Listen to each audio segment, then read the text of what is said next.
Leone کی تباہی ہولناک تھی۔ شاہ لیون نے آگ جلائی تھی مگر اسے تاپ نہ سکا۔ منصور کی یلغار کے سامنے فرار ہوا اور کمپوستیلا میں جا ٹھہرا۔ یہ شہر فرانس کی سرحد کے قریب واقع تھا اور اب تک یہاں کسی مسلمان کا قدم نہیں آیا تھا۔ شاہ لیون کمپوستیلا میں بیٹھا سازشوں کے گھوڑے دوڑا رہا تھا، عیسائیوں کو مسلمانوں کے خلاف اکسا رہا تھا اور حالات کو خوفناک سے خوفناک تر بنا رہا تھا۔ کمپوستیلا کا شہر عیسائیوں کے نزدیک ایک مقدس مقام تھا۔ یہاں حضرت عیسیٰ علیہ السلام کے ایک حواری یعقوب کا مزار تھا، جس کی حرمت و عزت عیسائیوں کا دین و ایمان تھا۔ یہ مزار عیسائیوں میں بے حد مقدس اور محترم تھا۔ منصور کو شاہ لیون کی سازشوں کا علم ہوا تو اس نے اسے سزا دینے کا فیصلہ کیا۔ کرتبہ میں جہاد کرایا، ایک بڑی فوج ساتھ لی اور کوریا کے راستے پرتگال کی حدود میں داخل ہو گیا۔ ان دنوں پرتگال اسلامی مقبوضات کا ایک حصہ تھا اور یہاں کے عیسائی اندلس کے امیر کو اپنا بادشاہ تصور کرتے تھے۔ پرتگال سے منصور نے یہاں کے عیسائی سرداروں اور ان کی فوجوں کو ساتھ لیا۔ دریائے ودیرہ پر کرتبہ کا بحری بیڑا بھی ان سے آ ملا۔ یہ جہاز اسلامی مجاہدین کو لے کر کرتبہ سے آئے تھے۔ انہی جہازوں سے دریائے ودیرہ کو پار کیا اور تیز رفتار سے آگے بڑھے۔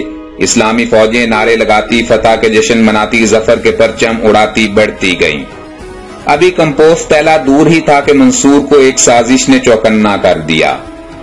سازش یہ تھی کہ پرتگال کے عیسائی جو منصور کی فوج میں شامل تھے وہ اب اپنے عیسائی بھائیوں سے نہیں لڑیں گے، بلکہ یوں ہوگا کہ جب مسلمان فوجیں درہ تیلوش پر پہنچیں گی تو سامنے سے شاہ لیون حملہ کرے گا اور پیچھے سے پرتگال کی عیسائی فوجیں حملہ کریں گی اور وہ دونوں مل کر مسلمانوں کو درمیان میں رکھ کر قتل کر دیں گے۔ یہ سازش پختہ ہو چکی تھی، صرف تاریخ کے تعین کا فیصلہ باقی تھا۔ درہ تیلوش سامنے تھا اور آنے والا وقت درے کی دشوار گزاری سے بھی زیادہ مشکل تھا۔ منصور سوچ رہا تھا کہ اس سازش سے کس طرح عہدہ برآ ہو۔ آخر اس نے اپنے ایک سردار کو حکم دیا کہ درے کی حفاظت سے غافل نہ ہونا۔ رات بھر پہرہ دار اپنا دستہ لیے درہ کی حفاظت میں مصروف رہا مگر اسے کوئی نئی کامیابی حاصل نہ ہوئی۔ سردی کا موسم تھا اور برف سے درہ اٹا پڑا تھا۔ آسمان سے برف کے گالے دھنکی ہوئی روئی کی طرح برس رہے تھے۔ بارش نے درہ کو اور بھی ناقابل عبور بنا دیا تھا۔ سردی شدید تھی، جسم کانپ رہے تھے۔ یہ سردار رات بھر منتظر رہا مگر اسے درہ میں کوئی آدمی نظر نہ آیا۔ صبح ہونے لگی تو ایک بوڑھا نظر پڑا جو اپنا گدھا ہانکے درہ عبور کر رہا تھا۔ سردار نے اسے روکا، پکڑا اور منصور کی خدمت میں حاضر کر دیا۔ منصور نے تلاشی لینے کا حکم دیا۔ بوڑھے کے کپڑے دیکھے گئے لیکن کچھ نہ ملا۔ گدھے کا پالان دیکھا تو اس میں سے ایک خط نکل آیا۔ یہ خط سازش کا خط تھا۔ اس میں سازش کی تفصیل اور سازشی سرداروں کے نام درج تھے۔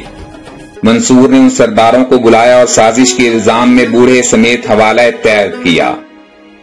سازش کا دھڑکا، بے وفائی اور غداری کا خطرہ ٹلا تو فوج آگے بڑھی۔ سرسبز و شاداب میدان اور ہرے بھرے کوہ پارے عبور کیے۔ بیونا میں عیسائیوں نے مقابلہ کیا مگر جلد ہی کائی کی طرح چھٹ گئے۔ بیونا فتح ہو گیا تو اسلامی فوجیں شنت بلایا پہنچی، اس پر قبضہ کیا اور دریائے یلا کو عبور کیا۔ ایریا پرر کے اس علاقے میں بھی عیسائی فوجوں نے راستہ روکا مگر اسلامیوں کا مقابلہ نہ کر سکی۔ منصور نے ایریا کو فتح کر لیا اور پورے شہر کو زمین بوس کر دیا۔ ایک عمارت بھی ایسی نہ چھوڑی جسے دشمن استعمال کر سکے۔ ایریا کے بعد کمپوستیلا کی باری آئی۔ عیسائی افواج یہاں کثرت سے جمع تھیں۔ شہر کے میدان میں مسلمانوں اور عیسائیوں کے درمیان لڑائی ہوئی۔ دونوں طرف سے بہادروں نے دادے شجاعت دی۔ تلواروں کی چمک سے میدان میں بجلیاں چمک اٹھی، نعرے لگ رہے تھے۔ اللہ اکبر کی آوازوں سے عیسائیوں کے دل دھڑک جاتے تھے۔ وہ ناقوس بجاتے اور ڈھول پیٹتے تھے، شراب و ناب سے مست ہو کر حملے کرتے تھے مگر مسلمانوں کی تلواریں ان کا نشہ فوراً اڑا دیتی تھیں۔ نیزوں سے ان کے پیٹ پھٹتے تھے تو شراب کے مٹکے بہہ جاتے تھے۔ میدان میں اس قدر بدبو پھیلتی تھی کہ مجاہدین کو منہ پر ٹھاٹھے باندھنے پڑتے تھے۔ غز مجاہد عیسائیوں کو دباتے دھکیلتے مارتے کاٹتے لیے جا رہے تھے۔ عیسائیوں کی نئی نئی فوجیں آتی، تلوار کی دھار آزماتی اور بھاگ جاتی۔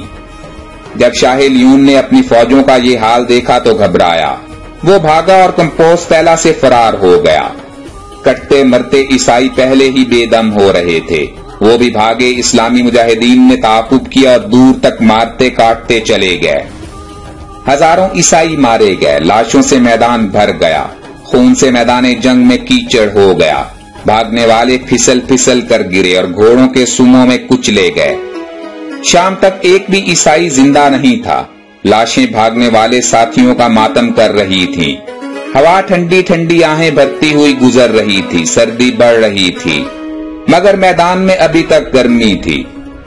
تازہ خون، بہتا ہوا لہو اور نزا کی کیفیات، غرض گرمی کے کئی سامان تھے۔ منصور نے کمپوستیلا پر قبضہ کیا، یعقوب حواری کی قبر پر پہرا لگایا اور باقی شہر کو پیوندے زمین کرنے کا حکم دے دیا۔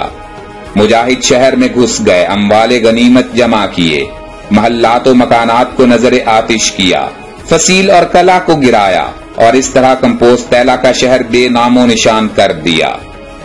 یہ ایک بڑی مہم تھی جسے منصور کے طاقتور ہاتھوں نے سر کیا۔ جب وہ واپس کرتبہ کو چلا تو سارے اندلس کی آنکھیں اس کے راستے میں بچھی جاتی تھیں، اس پر پھول برسائے جاتے تھے، اس کی زندگی کے لیے دعائیں مانگی جاتی تھیں، اس کے عظیم کارناموں کی داد دی جاتی تھی، اس کی تعریف میں قصائد پڑھے جاتے تھے۔ منصور کی کامیاب آمد پر کرتبہ میں اس قدر جشن منائے گئے کہ کرتبہ جشنوں کا شہر بن گیا۔ مبارک سلامت کے وہ ڈونگر برسے کے دلوں کی مایوسیاں ختم ہو گئیں اور نئے ولولے جنم لے کر پروان چڑھنے لگے۔ مشہور اسلامی جنگوں پر سیریز کی مزید ویڈیوز دیکھنے کے لیے ہمارے چینل ہسٹورک انفو کو سبسکرائب کرتے ہوئے گھنٹی کے نشان کو دبانا مت بھولیں تاکہ آپ ہماری ہر نئی اپلوڈ ہونے والی ویڈیو کی نوٹیفیکیشن بر وقت حاصل کر سکیں۔ اسی طرح ناظرین ہمیں فیس بک پر فالو کرنے کے لیے ہمارے فیس بک پیج ہسٹورک انفو کا لنک ڈسکرپشن باکس میں موجود ہے۔ زندگی رہی تو جلد ہی دوبارہ ملاقات ہوگی۔ اپنا بھرپور خیال رکھیے گا۔ اللہ حافظ۔